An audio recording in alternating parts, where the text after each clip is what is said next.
ایک گھنے جنگل میں ایک ننھی سی گلہری او چنچل رہتی تھی۔ وہ بہت شرارتی تھی لیکن دل کی صاف اور مددگار۔ ہر روز وہ درختوں سے کاوتی، اخروٹ چانتی اور اپنے دوستوں کے ساتھ کھیلتی۔ مگر چنچل کا ایک خواب تھا، وہ چاہتی تھی کہ اس کے پاس اتنی خوراک ہو کہ پورے جنگل کے جانور خوش رہ سکیں۔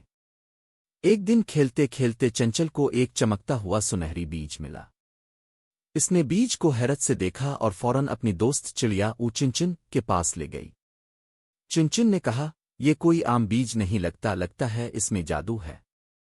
چنچل نے بیج زمین میں دبایا اور روز اسے پانی دیتی۔ چند دنوں بعد بیج سے ایک خوبصورت سنہری درخت آگا۔ اس درخت پر ایسے پھل لگے جو کھانے سے نہ صرف پیٹ بھرتا بلکہ طاقت بھی بڑھتی اور خوشی بھی ملتی۔ جنگل کے سب جانور یہ پھل کھا کر خوش رہنے لگے۔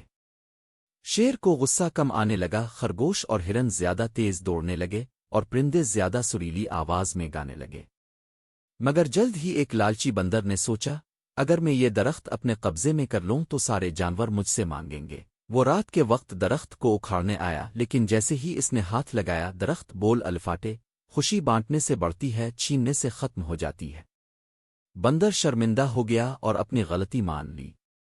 جنگل کے باقی جانوروں نے اس کو معاف کیا۔ اس دن کے بعد سب نے طے کیا کہ درخت کا پھل سب مل کر بانٹیں گے۔ یوں ننھی گلہری چنچل نے سکھایا کہ اصل خوشی دوسروں کو خوش کرنے میں ہے۔